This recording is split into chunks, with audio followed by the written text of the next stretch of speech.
A reflexão do filósofo Thomas Kempis nos faz refletir sobre a verdade e os enganos da realidade. Diz: Filho, anda diante de mim em verdade e procura-me sempre com simplicidade de coração. Quem anda diante de mim na verdade será defendido dos ataques inimigos, e a verdade o livrará dos enganos e das murmurações dos maus. Se libertar a verdade, serás verdadeiramente livre e não farás caso das vãs palavras dos homens.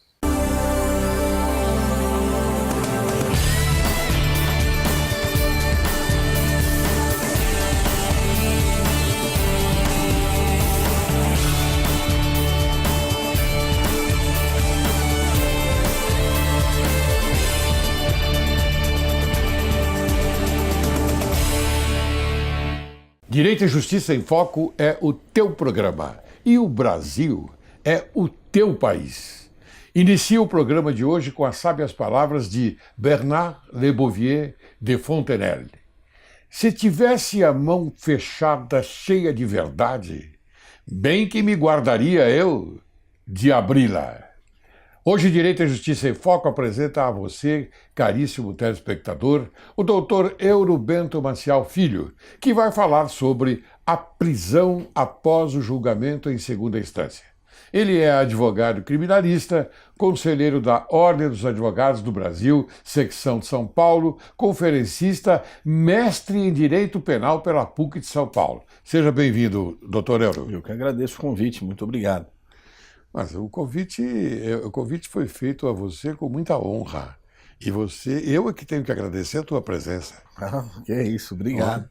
Porque aqui o doutor Euro na nossa intimidade, tá Sim, bom? Vamos lá. Tá bom? Tá ótimo. Esse programa foi feito para falar somente a verdade. Nós não omitimos absolutamente nada. Estamos aqui para conversar com a sociedade brasileira. Então, você já sabe disso, é claro. E eu convido os melhores do ramo. Então, você, para mim, é uma das pessoas dignas e com a moral elevadíssima na sua profissão. Muito Parabenizo por isso. São 20 anos de carreira, venho tentando. Não, tentando? Opa, 20 anos de carreira não é qualquer um que ostenta, não. Bem, a lei surge por uma necessidade de regulamentação do comportamento social, contendo as tradições, os costumes e a orientação filosófica e política do momento. O poder de legislar cabe ao legislativo, ao judiciário dirimir suas dúvidas e aplicações do direito e da justiça, ao executivo o seu cumprimento e observância. As leis da natureza não são estabelecidas, mas descobertas, porque elas existem sem a interferência dos homens. Toda lei deve ser clara, compreensível, moral e ética. Você concorda com isso? Concordo, absolutamente. E quanto mais clara, melhor para o jurisdicionado poder entendê-lo. Não é verdade? Exato. Inclusive, as decisões dos magistrados, que me perdoem meus colegas, elas devem ser claras e objetivas. Objetivas. Não é verdade? Porque demonstrar a cultura, isso é muito bonito. E eu acho que deve demonstrar. Eu até sou defensor do Poder Judiciário de São Paulo, porque entendo que a magistratura de São Paulo é muito séria. Sim. E os nossos magistrados são competentíssimos. Então, daí porque a gente coloca isto como moral, ética e bastante compreensível. O Poder Judiciário não é lugar para uma briga de egos, né? Esse é o problema. Então, existem alguns juízes que às vezes querem se colocar acima da lei, acima das partes, acima do próprio processo. Sim. E aí, realmente, ele começa a judicar mal. Mas eu acho que tem bem poucos que fazem isso, né? Tem. Realmente, o perigo é quando o juiz quer se tornar justiceiro. Aí que ele erra. É verdade, à mão. você tem razão, tem toda a razão. E nós temos que lutar contra isso. Exatamente. Não é? Nós que somos profissionais do direito temos que lutar contra isso. E cabe mais ao advogado, não é? Porque o advogado ele tem que ser corajoso, não é? E sustentar as suas razões perante os tribunais. A combatividade é uma atribuição inerente à advocacia. Mas é claro que O é. advogado que não é combativo vai bater bolo, porque para advogar não serve. Me diga uma coisa, Euro, conte aqui para o telespectador, para a sociedade brasileira, a mudança que houve na Ordem dos Advogados do Brasil. Parece que houve uma inovação na comissão de prerrogativas. Na realidade, né, até dentro da gestão atual do presidente Marcos da Costa, houve uma descentralização de diversas comissões da ordem, né? Então o próprio Tribunal de Ética também se descentralizou, existem hoje tribunais de ética espalhados pelo interior inteiro, né? A própria comissão de prerrogativas também existem conselhos de prerrogativas espalhados pelo interior, alguns já bem instalados. E no que diz respeito aqui à seccional de São Paulo, houve, na realidade, uma ideia bem interessante, né, que eu atuo na Comissão de Prerrogativa já há bem uns 10 anos. Então eu posso falar com conhecimento de causa. Né? Então, quando o advogado que está ali na Comissão de Prerrogativas, ele quer cooperar, ele está ali atuando em cooperação com a classe, para eventualmente solucionar problemas e ajudar colegas que estejam ali sendo maltratados na profissão, nas prerrogativas. Agora, o que foi feito nessa gestão?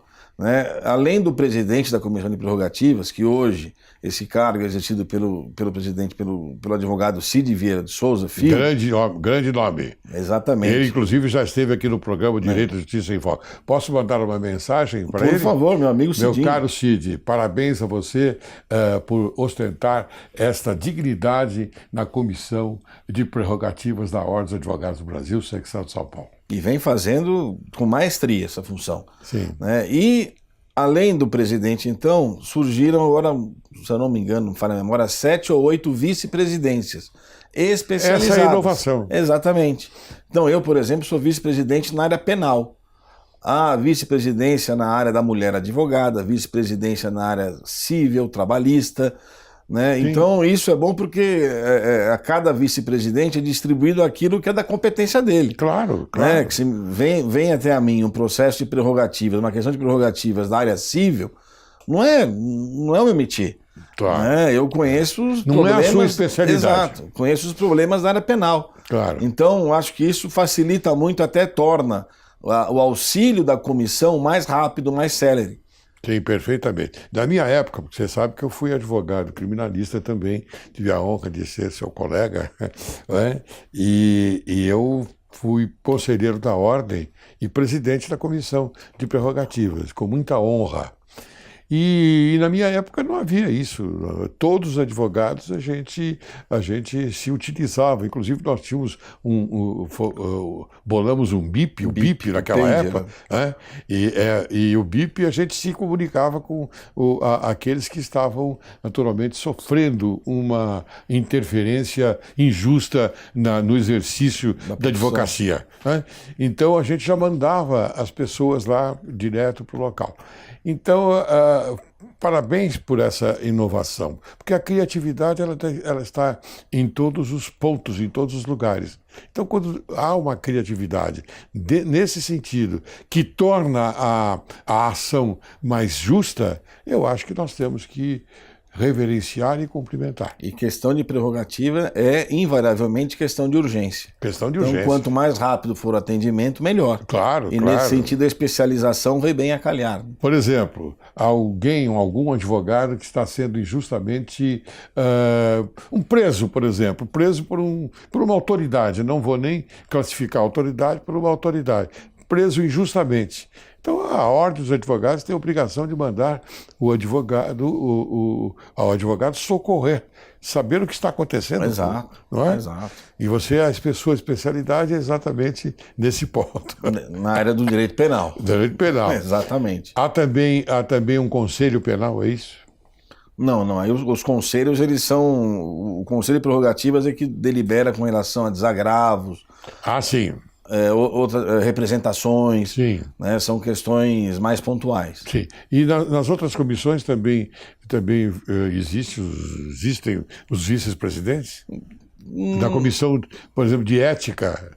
Não, há vice-presidentes, mas não dessa forma especializada. Não dessa forma, tá certo. Como tá se certo. dá na prerrogativa. Você mesmo também atua na sessão de ética, Sim, né? eu sou julgador da 4ª Câmara. Da 4ª Câmara. 4ª Câmara Recursal. Muito bom. Veja, Euro, a gente tem a obrigação de levar à sociedade brasileira, não é, esse tipo de informação.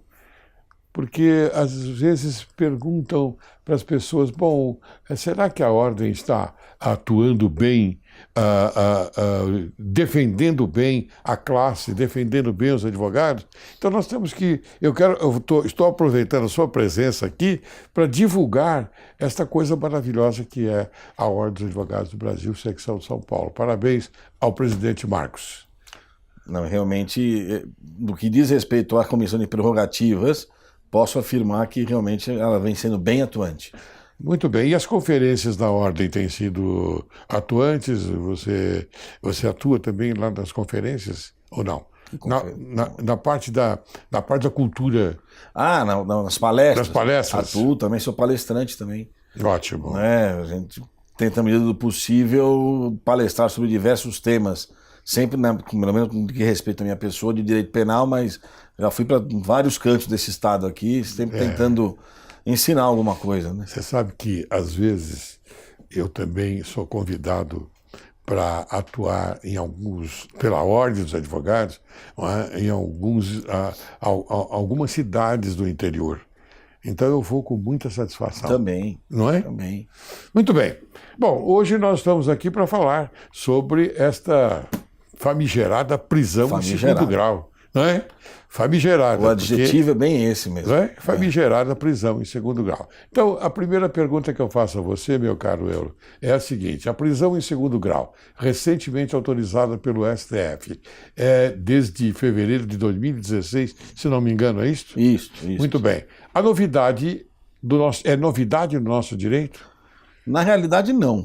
Ela, por exemplo, ela está dentro daquilo que exige a Constituição? Não, aí não.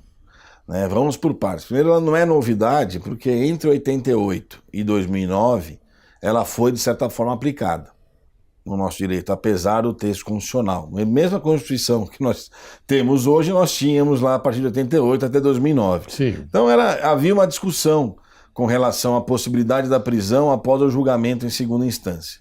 Né?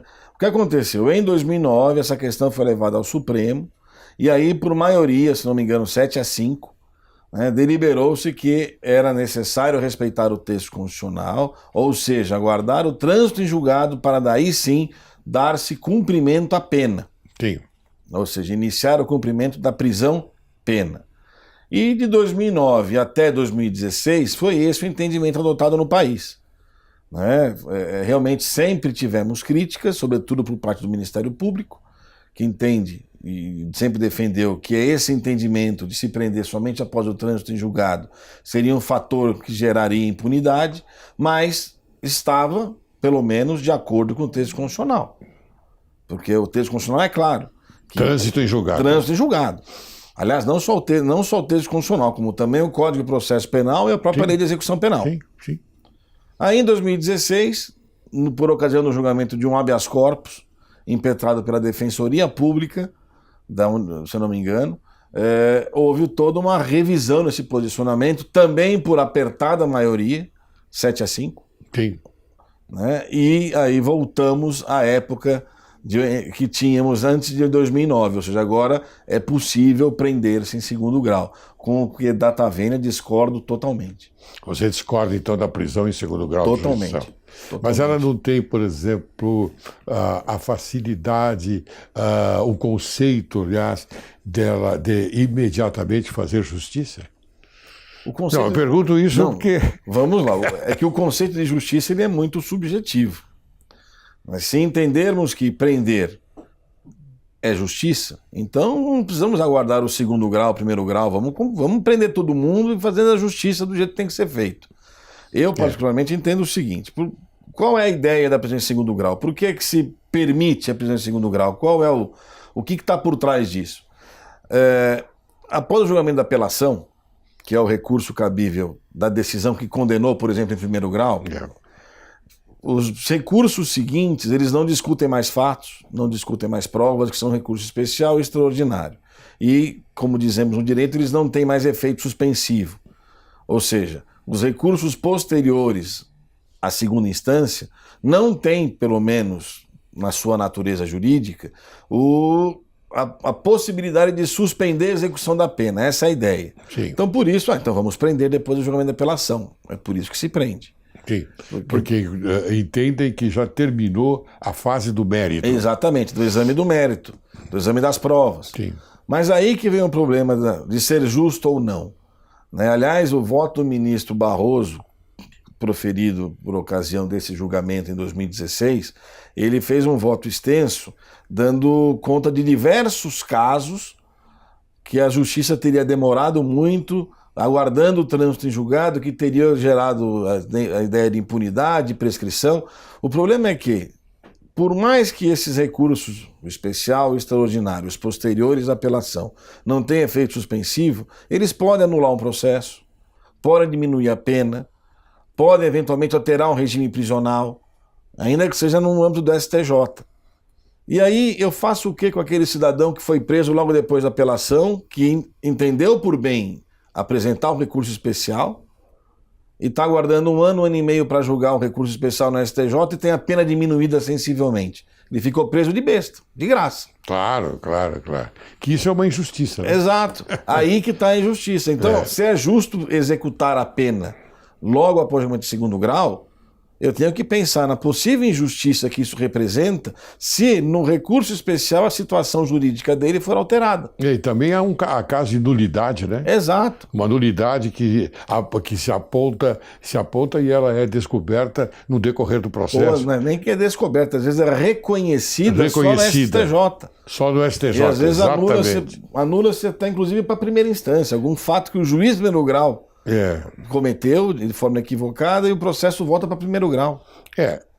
Exatamente. Aí se torna uma decisão bastante, como eu disse, eu vou aplicar o termo novamente, injusta, porque a liberdade é o ponto mais importante da área criminal. Porque na área civil é o patrimônio e na área criminal é a liberdade. E com liberdade não se brinca. Com a liberdade não se brinca. Exato. Porque passar uma hora preso injustamente é um sofrimento muito grande. E pode deixar marcas para a sua vida inteira. Exatamente, eu entendo também da mesma forma que você. Aí a gente está passando isso para a sociedade porque não é só prender. Tanto é que eu faço críticas, viu, Euro, à mídia forte, que ela vem e conta o fato que ocorreu e diz, e ninguém foi preso, como se obrigatoriamente teria que ser preso. Como se a justiça dependesse da prisão. Exatamente, não é assim. Não são coisas diferentes. Mas é a mídia forte, que eu acho que é um sensacionalismo. Total. Eles protegem a parte deles do sensacionalismo. Pois é, exatamente. Quando a mídia dá a notícia da prisão, ela noticia como se fosse um fato corriqueiro. Agora, quando o cidadão é solto, parece que o mundo acabou. O mundo acabou. É uma injustiça, não sei o quê. Exato. Não sei o que lá. Exatamente. Bom, sobre o aspecto constitucional, aliás, eu já havia conversado, já havia dito isso anteriormente, mas eu vou insistir. A prisão após o julgamento em segundo grau está correta? Não. Não é? Quais são exatamente os pontos em debate nessa questão? Pois bem, vamos lá. Então, de um lado, nós temos o entendimento de que, ao guardar-se o trânsito em julgado, gera impunidade, porque se formos pensar, realmente nós temos aí, é necessário dar um pouco a mão à palmatória. Nós temos um sistema processual penal anacrônico. Sim. Né? E quando eu digo isso, não é só o número de recursos, que existem vários, mas nós temos um grande problema aqui, que é o seguinte, a parte às vezes interpõe um recurso, um aguardo de um julgamento, de uma decisão célere. E o que acontece? O tribunal às vezes demora 4, 5, 3 anos para julgar um recurso. Então o problema também não é só o número de recursos, não é só também o problema do advogado que recorre, não é o advogado culpado disso, mas o sistema do Poder Judiciário como um todo, ele é anacrônico. Então, nós temos que corrigir um pouco a questão do Poder Judiciário internamente. Dar, talvez, um número maior de servidores, um número maior de juízes, um sistema informatizado bem mais avançado.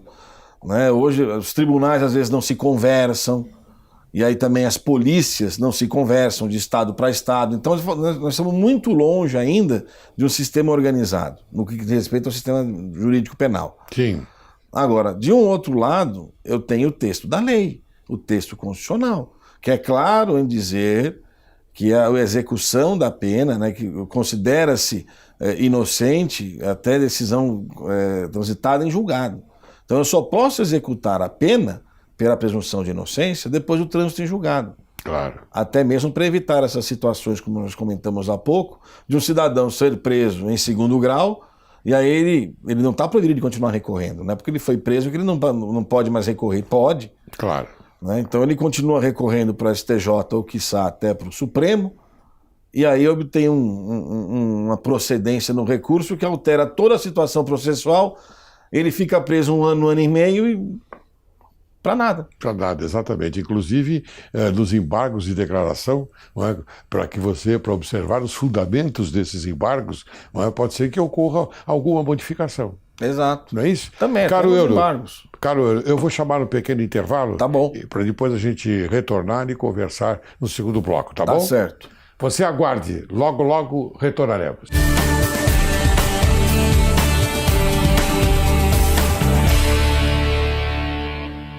Olá, hoje falarei sobre como lidar com situações em que é necessário dizer não para as crianças. Para isso, vou pegar carona na neurociências e falar um pouco sobre o neocórtex para você entender como funciona o não no entendimento da criança. Conforme explica Daniel Siegel, o neocórtex é responsável pelo raciocínio lógico, uma das últimas partes do cérebro da criança a se desenvolver, e permanece em constante construção durante os primeiros anos de vida. Na verdade, não temos um cérebro, e sim 3 cérebros. Reptiliano, que corresponde aos instintos, sistema límbico, a emoção, e o neocórtex, a razão, como vocês podem ver. Como funciona o cérebro da criança? Muitas informações, imaginação, ação, como você está vendo na imagem. Mas nesse período há uma falta de conexão entre os neurônios. O cérebro ainda está em amadurecimento. E aí está a dificuldade para a criança entender o significado da palavra não. Com esta informação, os pais precisam controlar seus ímpetos de dizer não e substituir por palavras positivas. Como o cérebro infantil ainda não está maduro, ele tem dificuldade para bloquear imediatamente a ação. Portanto, cuidado. Dizer não pule para uma criança em cima de uma cadeira pode ser um perigo, um convite ao pulo. Ao invés disso, diga, fique parado. O cérebro da criança não vai ter nenhum dilema para resolver e terá uma chance maior de obedecer e não pular. Dando ordens positivas, você ajuda a criança a obedecer. Obrigada e até o próximo programa.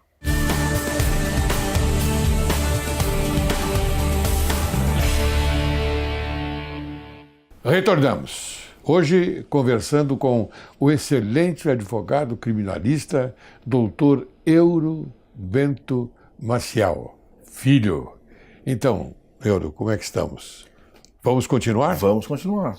Tá boa a Porque conversa, o assunto né? é palpitante. É palpitante. E você desenvolve tão bem que eu até fico aqui na expectativa de um fato a ser colocado diante de uma expectativa, como disse, né?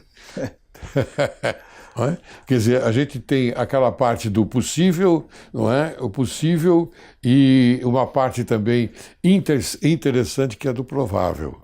Sim. Então eu coloquei o possível, o provável e a aparência do possível e a aparência do provável. Não sei se a minha cabeça está andando bem, mas acho que está. Não, estamos caminhando bem. Estamos caminhando bem. Muito bem. Então, vamos lá. Segundo o que foi decidido pelo Supremo Tribunal Federal, a prisão em segundo grau é uma possibilidade, olha aí, possibilidade a ser adotado caso a caso, ou uma determinação imposta às cortes de apelação? Então, esse é um grande problema que está agora sendo discutido no Supremo, né? Que é o que está, inclusive, gerando o fato de alguns ministros estarem voltando atrás naquilo que decidiram. O que acontece? Quando eles decidiram em 2016, pela possibilidade da prisão em segundo grau, ficou claro, naquele julgamento, que isso era uma possibilidade, uma faculdade a ser aplicada caso a caso. Mas o que aconteceu na prática? E o que vem gerando muita injustiça. As cortes de apelação, invariavelmente, salvo honrosas exceções, aí é um outro problema também que depois eu até comento, tem aplicado essa nova jurisprudência como se fosse uma determinação. Sim. Ou seja, condenou na apelação, apresenta-se os embargos de declaração, julgando os embargos, esgotam-se então os recursos ordinários, prende-se. E determina-se a prisão sem fundamentação. Imagina então o cidadão que respondeu solto ao processo inteiro.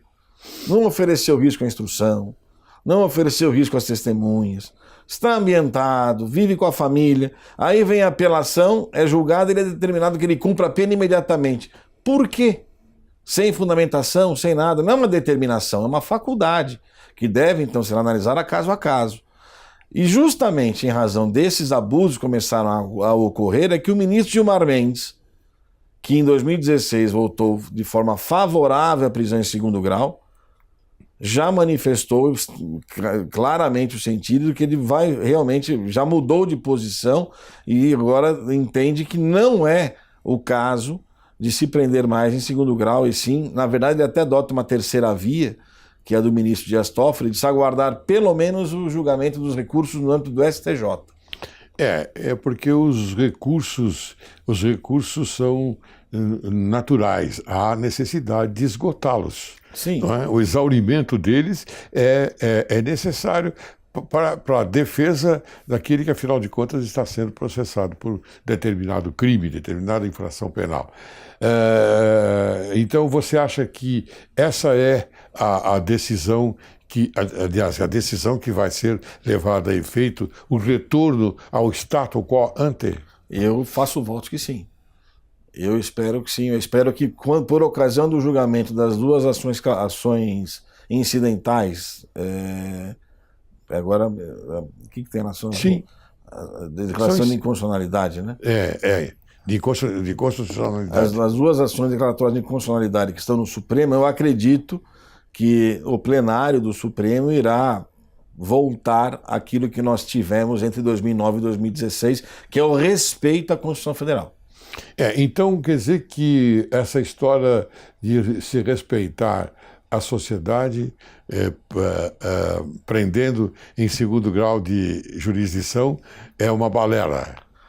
Na verdade, veja, eu não quero aqui fazer o papel do advogado do diabo. Sim, não. Sim. Não, mas o que a mídia tem falado é isto.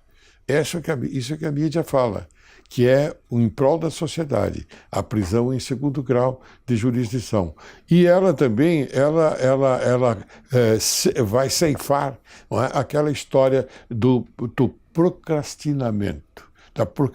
Da procrastinação, aliás. Uhum. A procrastinação, ela para nesse momento. Então você não tem mais a motivação de aguardar o recurso especial ou o recurso extraordinário. Então, vamos lá. Estou te provocando, hein? Sim, vamos ver se eu consigo responder. Claro que sim. A questão é a seguinte, quando nós falamos em aguardar até o trânsito em julgado, que é o texto constitucional, que é o que também diz o Código de Processo Penal, a Lei de Execução Penal, nós estamos incluindo aí os recursos especial e extraordinário. Sim. Na prática, e aí que eu faço um voto de elogio ao ministro Dias Toffoli, na prática, os recursos extraordinários, ou seja, aqueles que analisam matéria constitucional, que são julgados pelo Supremo, dificilmente sobem em matéria penal. Sim. É muito, pelo menos em 20 anos de advocacia, eu nunca consegui fazer um recurso extraordinário criminal subir. Porque sempre se alega que a ofensa ao princípio é reflexo, que não há uma ofensa direta à Constituição Federal. Então é muito difícil um recurso extraordinário penal vingar.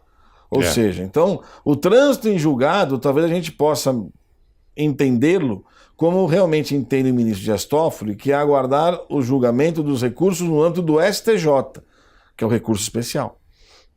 Que antecede o do Supremo Tribunal Federal. Exatamente, que eu acho que aí é uma terceira via, mas que resolve, de um lado, o desejo da sociedade em ver a aplicação da justiça, e resolve, de outro lado, o desejo do jurisdicionário de recorrer até realmente não ter mais recursos, mas pelo menos não ter mais recursos possíveis de vingarem. Eu vou mais além, caro Euro, no sentido de tentar deixar, não suprimir, não é, as instâncias. Exato. Porque o Superior Tribunal de Justiça é a terceira instância.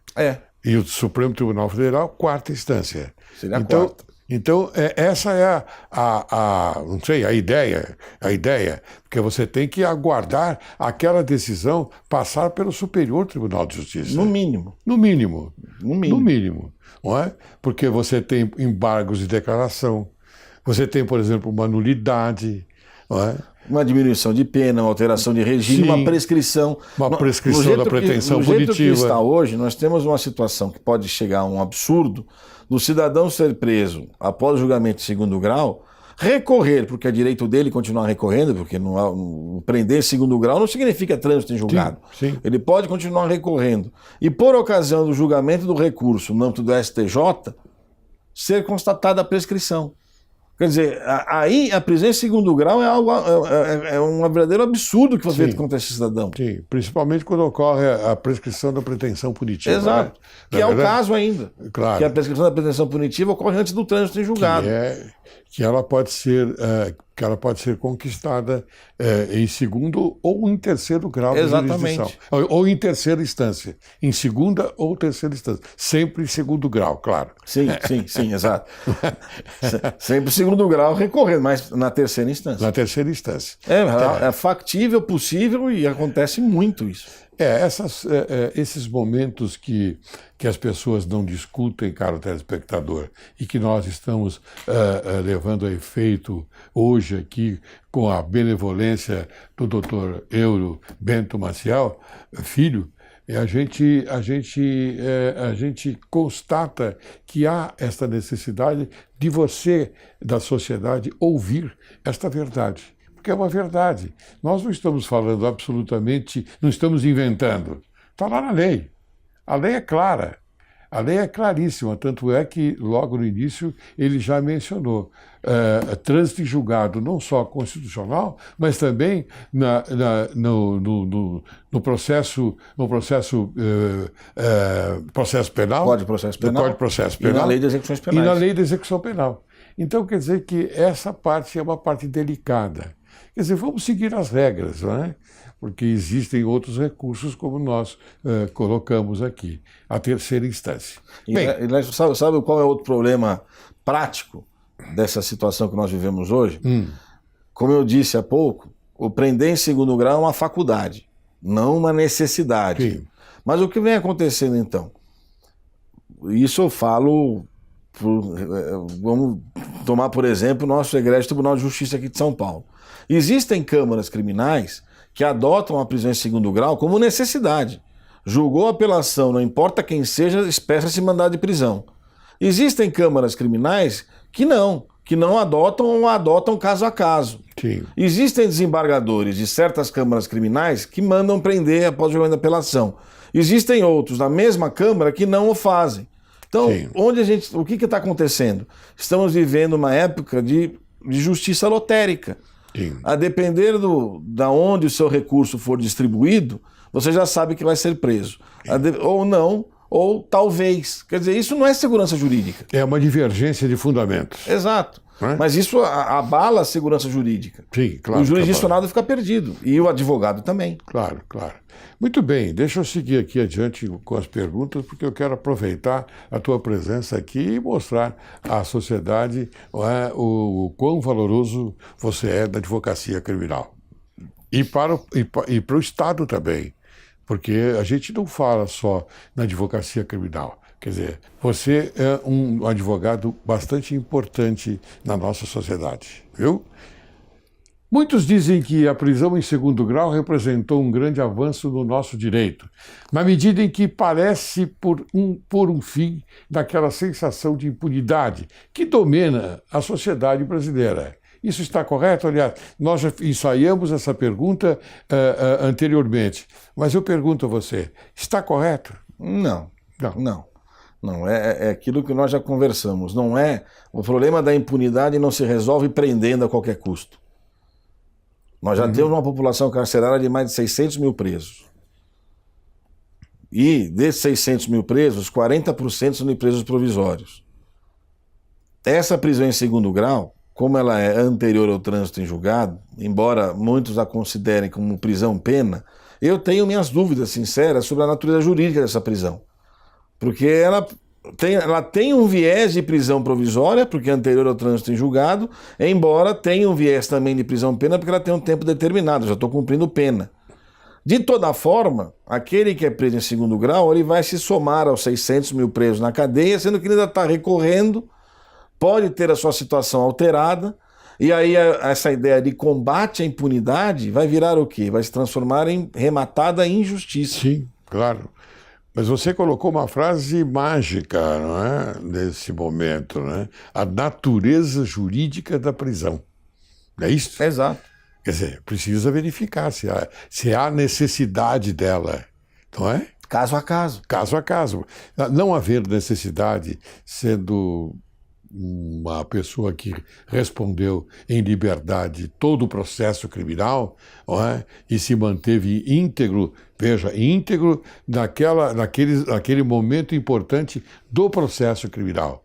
Então, parece que é despiciando você adotar a prisão. Exato. Eu não posso ter essa prisão em segundo grau como um efeito automático. Claro. Que é o que muitos tribunais vêm fazendo. Isso está errado. É verdade, você tem razão.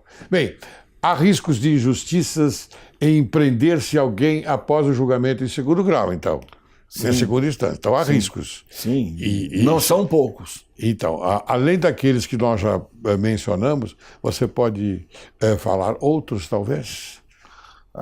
No dia a dia da advocacia criminal, eu já convivi com diversas situações, né, nas quais o STJ, ao julgar um recurso especial, ou mesmo às vezes um habeas corpus, que às vezes há o trânsito em julgado e a parte impetra um habeas corpus, afasta a decisão, mesmo transitada em julgado, o STJ acaba conhecendo esse habeas corpus. Já tive situações de anulação de processo e até de prescrição do STJ. Fico imaginando o que seria da vida desse jurisdicional se ele tivesse sido preso em segundo grau. Sim, mas eu queria que você respondesse uma curiosidade minha. Quando há divergência de voto, por exemplo, 2 votos contra e um a favor, ou 2 votos a favor, a decisão de condenação, e um voto contra Sim. essa condenação. Você acha o que você acha desse momento importante processual? Não há necessidade, então, de que o réu seja preso. Não, que aí é cabível o recurso de embargos infringentes. Embargos infringentes. Aí os embargos infringentes serão julgados.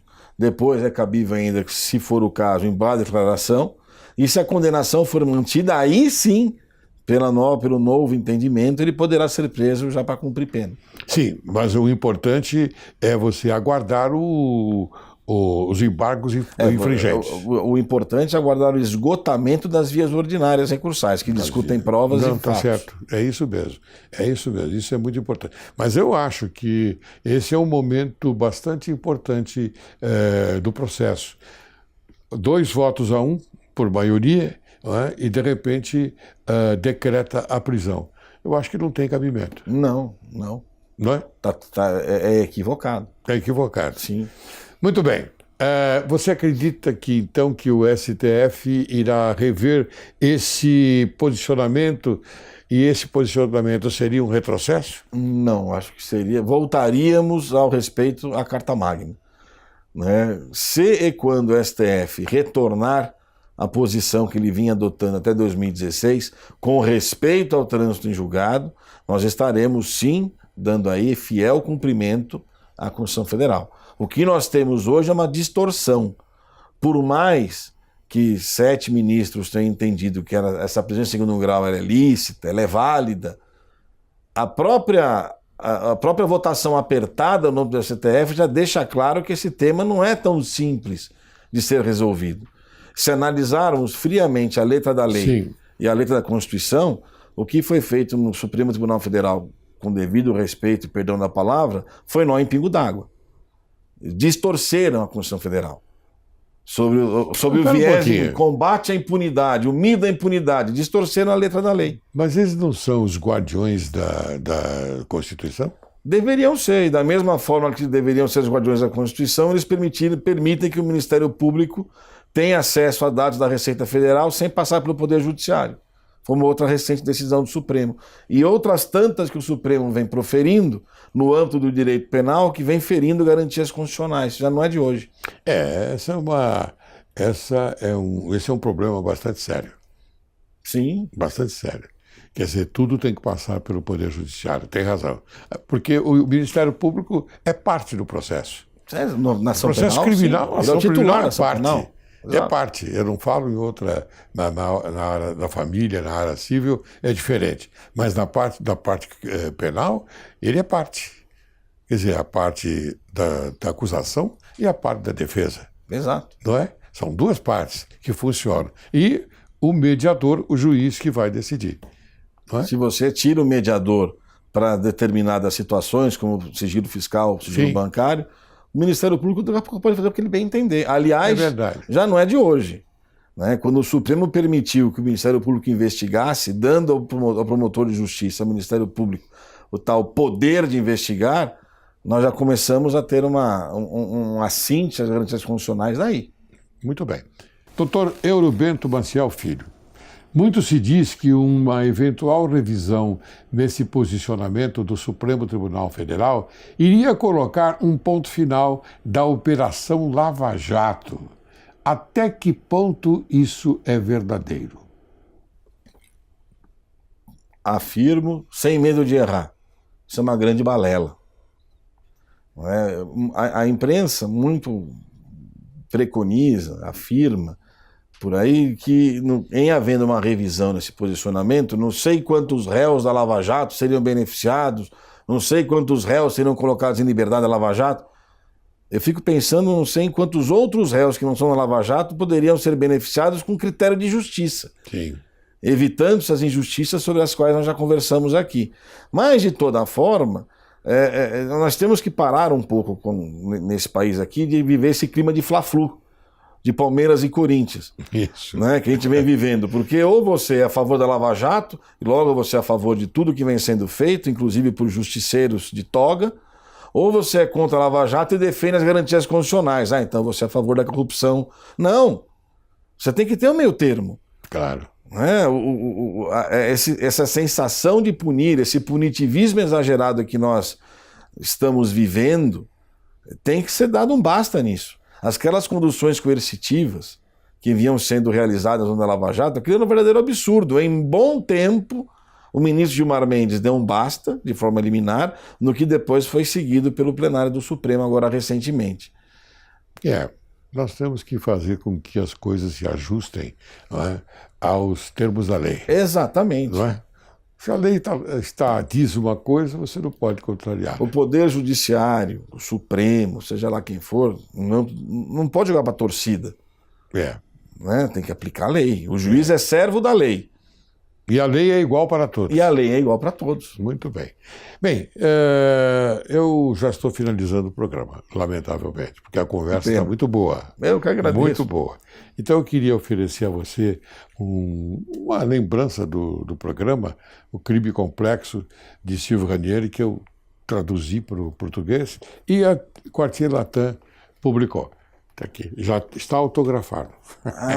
Muito obrigado, muito obrigado. Tá bom? Agora eu quero as suas considerações finais. Bom, com relação ao tema em si, a prisão em segundo grau, como advogado e como defensor ardoroso das garantias constitucionais, do artigo 5º da Constituição, eu espero, honestamente, que o Supremo reveja essa posição. Já é hora. Nós vivemos, como eu falei há pouco, um clima lotérico no âmbito do Poder Judiciário. A segurança jurídica foi muito abalada com essa decisão do Supremo. O jurisdicionado hoje não sabe o que vai ser da vida dele depois do eventual julgamento da apelação, caso ele venha a ser condenado. Porque existem tribunais que adotam, existem câmaras que adotam, existem desembargadores que não. Então, era bom como era antes. A Constituição diz, até o trânsito em julgado, então é assim que tem que ser. Nada mais, nada menos do que respeitar-se o texto constitucional. Só isso. Não, e a lei ordinária, né? E a lei ordinária, por tabela. Por tabela. Mas a Constituição está lá em cima. Né? Sim. Está no ápice. Sim. Né? Então, se respeitarmos a Constituição, já é um grande caminho. Já é um grande caminho, tem razão. Muito bem, Euro, eu mais uma vez agradeço a sua atenção em ter aceito o convite para conversarmos sobre esse tema importantíssimo, porque com isso nós estamos informando bem a sociedade brasileira. Tá bom? Tá ótimo. Encerra o programa de hoje com as sábias palavras de Manzini. O descobrimento da verdade exige modéstia e temperança de desejo, na mesma medida em que exige constância. Quero agradecer mais uma vez a presença do Dr. Euro Bento Maciel Filho, que apresentou para o nosso conhecimento um assunto de enorme relevância, a prisão após o julgamento em segunda instância. Oxalá que a conversa de hoje tenha a força e a energia de aproximar a sociedade brasileira com o objetivo de alimentar e conservar sempre vivo, no coração humano, o lume sagrado da honra, da independência, da magnanimidade, do patriotismo, da consciência pública, preservando os sentimentos de direito e de justiça. Euro, muito obrigado. Eu que agradeço. Obrigado.